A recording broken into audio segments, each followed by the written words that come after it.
Next up in our sports sedan three-way is the BMW M3. BMW has been building M cars for more than 2 decades. They have this formula down. This is the first one to feature a V8 engine. It's 4 liters, 414 horsepower, and this one has a 6-speed manual. Let's see what it does.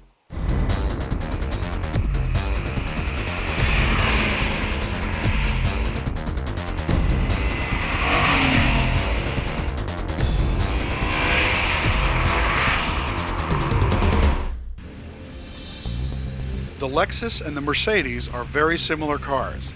They have automatic transmissions and big block V8s. Well, the BMW is a different type of animal. Its engine is a little smaller, doesn't put out as much horsepower nor nearly as much torque, but it revs to 8,300 RPM, uses a manual transmission, so the driving experience is completely different.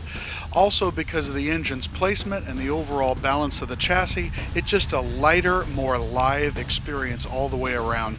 No place was this more evident than here at Reno Fernley on the racetrack. Of course, a racetrack synthesizes everything that a car's handling is all about, and this is where the BMW really shined.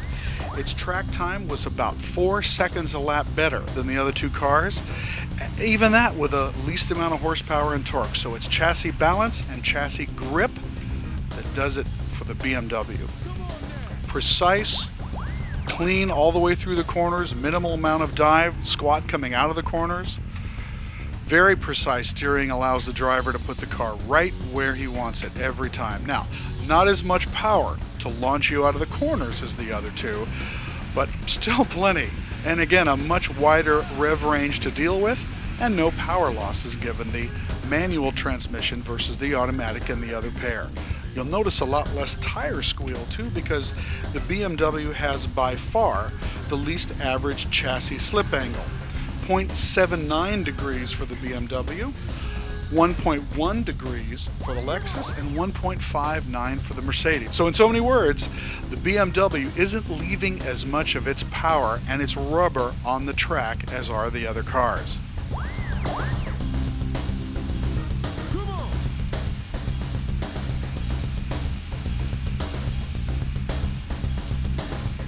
You'll notice how little body roll too in these left, right, left transitions.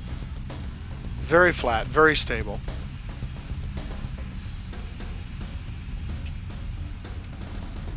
And our driver, who is most familiar with places like the Nürburgring and grew up racing in the 70s and 80s, well, he liked the manual transmission too. He felt it still gave him the most control over the car. Carries speed beautifully too. This car just doesn't waste its energy whatsoever. And by now, it's 4 seconds a lap faster than the other 2. That's the BMW M3.